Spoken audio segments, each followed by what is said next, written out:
ఉంటుంది. తర్వాత రామచంద్రమూర్తి వచ్చి సంపూర్ణ అసుర సంహారం చేసి సీతమ్మని తీసుకువెళ్ళి అయోధ్యలో పట్టాభిషిక్తుడయ్యాడు. ఇది కదా అర్థం. దీని అంతటికి మూలం సీతారామ కళ్యాణం. అవునా లేదా? రాముడు ఇంట్లో కూర్చొని ఆడుకుంటున్నాడు తల్లిదండ్రులతో. వాళ్ళని విడిచిపెట్టలేరు. విశ్వామిత్రుడు పని కట్టుకుని వచ్చి రాముడిని బయలుదేరదీశాడు. అక్కడి నుంచి బయలుదేరుతూ లోక కళ్యాణం కోసం యజ్ఞరక్షణ చేశాడు. యజ్ఞరక్షణ అయిపోయాక రాముడిని ఇంటికి పంపించవచ్చు కదా. విశ్వామిత్రుడు వారు పద మిథిలా నగరానికి వెళ్తే అక్కడ యజ్ఞం చేసుకుంటున్నాం అన్నట్ట. అందుకు గురువుగారు ఏం చెప్తే చెయ్యని చెప్పాడు దశరథుడు కనుక విశ్వామిత్రుడు వెంట వెళ్ళారు. ఎక్కడికి? జనక మహారాజు కొలువుకు వెళ్ళారు. యజ్ఞం పూర్తి అయిపోయింది. అందరూ కూర్చున్నప్పుడు నీ దగ్గర ఒక ధనుస్సు ఉంది కదా చూపించున్నాడు విశ్వామిత్రుడు కలగజేసుకుని. అంటే ఆయన బుద్ధిలో ఏదో ఒక ఆలోచన ఉందని అర్థమైపోయింది. ఎవరూ ఎక్కిడనటువంటి ఎక్కుపెట్టలేని ధనస్సుని అప్పుడు చూపించారు జనక మహారాజు. చరిత్ర చెప్పాడు. ఇది సామాన్యమైంది కదయ్యా, నాకు 2 కుమార్తెలు, నా తమ్ముడికి 2 కుమార్తెలు. కానీ నా మొదటి కుమార్తె నా కన్న కూతురు కాదు. యజ్ఞం చెయ్యాలని దున్నుతూ ఉంటే ఆ భూమిలోంచి దొరికింది ఆ తల్లి. కనుక ఆవిడ అయోనిజ అంటే దేవతాస్వరూపం. దేవతాస్వరూపమైన ఆమెకు వివాహం చెయ్యాలి అంటే మానవుడిని నేను అలా నిర్ణయించగలను. 2వ కూతురు ఊర్మిళ. నా సమస్య అంతా పెద్ద కూతురే. కనుక ఈమెకు తగ్గ వరుణ్ణి తేవాలంటే ఈ దివ్యమైనటువంటి స్త్రీకి దివ్యమైన పురుషుడు రావాలి. దివ్యత్వాన్ని పోల్చుకోగలిగే శక్తి నాకెక్కడ? అందుకే మా తాతల కాలం నుంచి పూజిస్తున్నటువంటి శివధనం అని ఒకటి ఉంది. దాన్ని ఎవడు ముట్టుకుని ఎక్కువ పెట్టగలడో వాడికి ఇస్తానని చెప్పాను. అదే దివ్యత్వం లేనివాడు ఆ పని చేయలేడు. అది కనుక దాన్ని బట్టి దివ్యత్వాన్ని నేను పోల్చుకోవచ్చు. అనేక మంది రాజులు నా దగ్గరికి వచ్చి ప్రయత్నించారు, వాళ్ళ వల్ల కాలేదు. దానితో నా మీద కోపగించుకొని వాళ్ళందరూ యుద్ధానికి వచ్చారు. అప్పుడు నా తమ్ముడి సహాయంతో వాళ్ళందరినీ ఓడించాను. అలాంటి ధనువు నువ్వు చెప్పేవి కనుక అబ్బాయిలకు చూపిస్తానన్నాడు. అప్పుడు విశ్వామిత్రుని ఆనతి మేరకు ఆ ధనుస్సు తీసుకురాబడింది అక్కడికి. విశ్వామిత్రుడు యొక్క కనుసైగతో రాముడు లేచాడు. లేచి తిన్నగా వెళ్ళి ఆ పెట్టె తెరిచి విశ్వామిత్రుడి వైపు చూసేట. ఏం చేయమంటావని.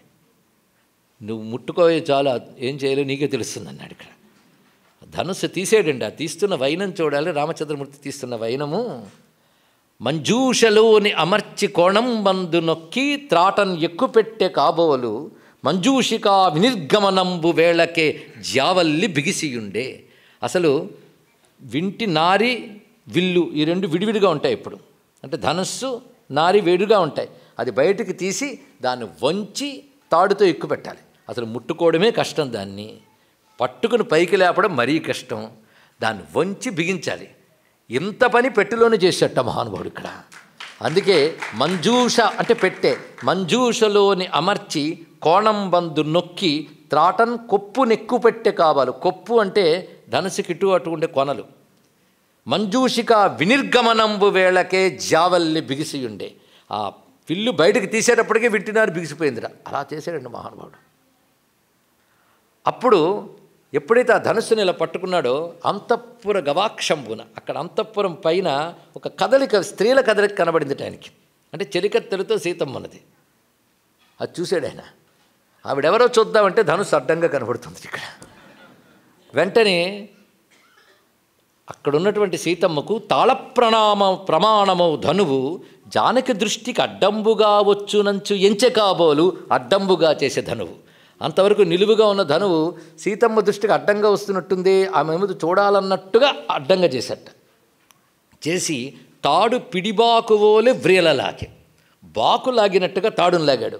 వెంటనే ఆయన చూపటు పడింది, లాగని విడు పడిందిట. అతని దృష్టికి జానకి ఆగలేదు, అతని కృష్టికి శివధనుస్సాగలేదు.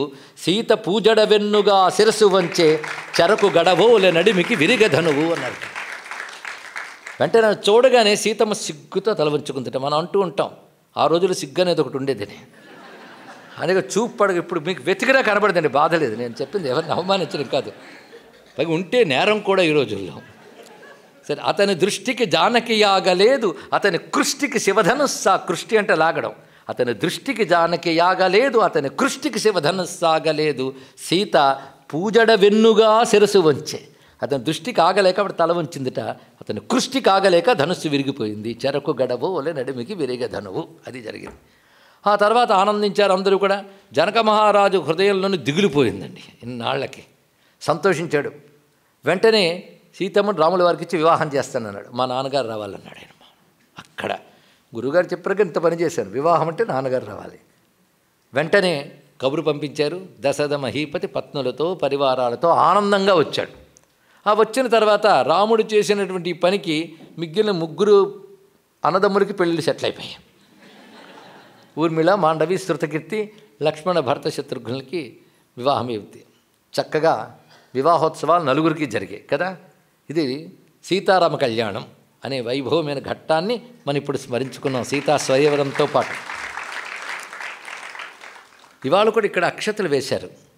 దీన్ని వైదిక ప్రక్రియలో అక్షతారోపణం అంటారు. ఇక్కడ అసలు పాణిగ్రహణం అనేది అప్పుడు ఒక సంప్రదాయం, తర్వాత అక్షతారోపణం. ఈ నడుమలో మంగళసూత్ర ధారణ, సుముహూర్తం ఇత్యాదులన్నీ కూడా మన సంప్రదాయబద్ధంగా వస్తున్న అంశములే. ఈ పాణిగ్రహణం చేసినప్పుడు ప్రధానంగా కన్యాదానం అంటారు ఈ సన్నివేశాన్ని. ఆ ధార పోస్తూ ఉంటారు.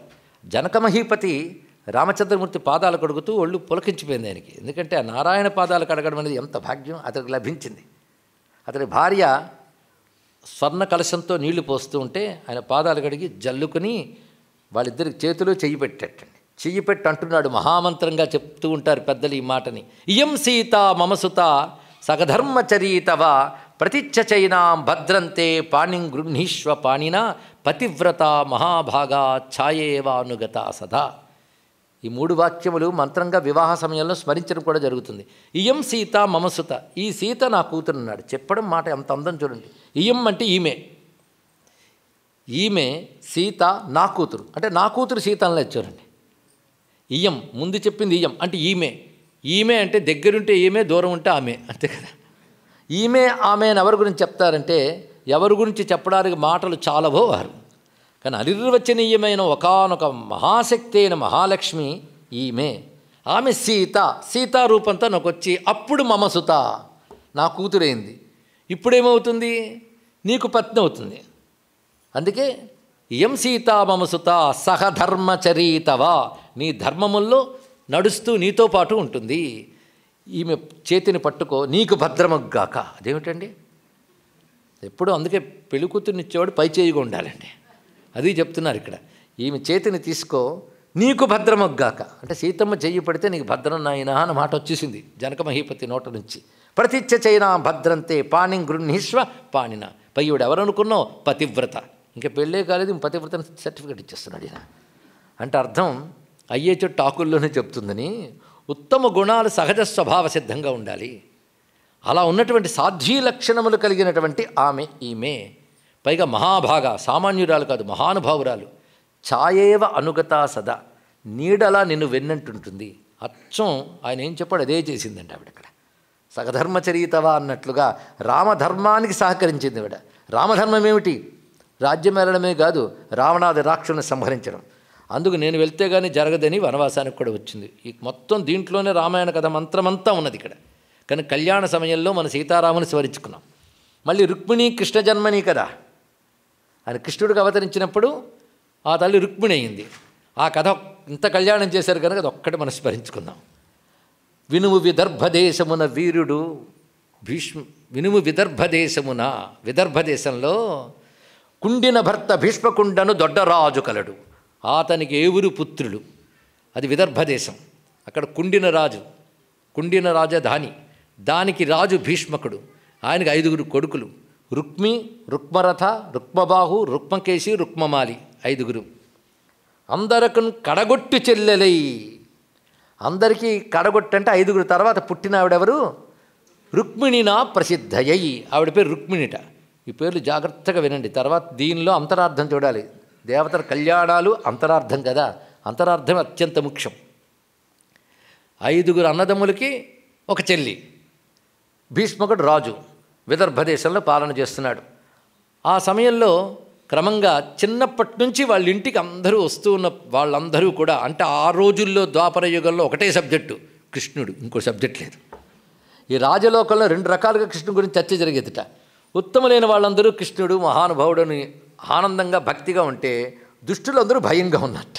కృష్ణుడు అంటే ప్రతివాడికి భయం. ఎందుకంటే ఆయన ప్రతాపం కానీ ఆయన యొక్క మేధస్సు కానీ జ్ఞానం ముందు ఎవడు నిలబడలేడు.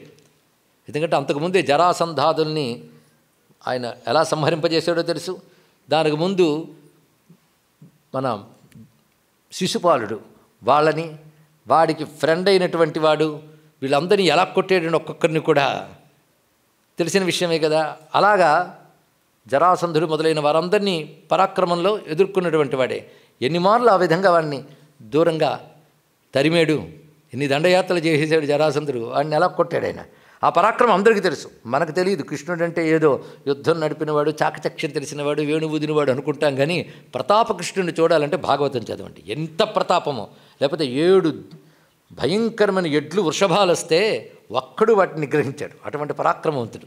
ఆయన యుద్ధంలో నిలబడితే జరాసంధాదులు నిలబడలేకపోయేవారు అక్కడ. అలాంటి పరాక్రమాన్ని చూపించిన మహానుభావుడు.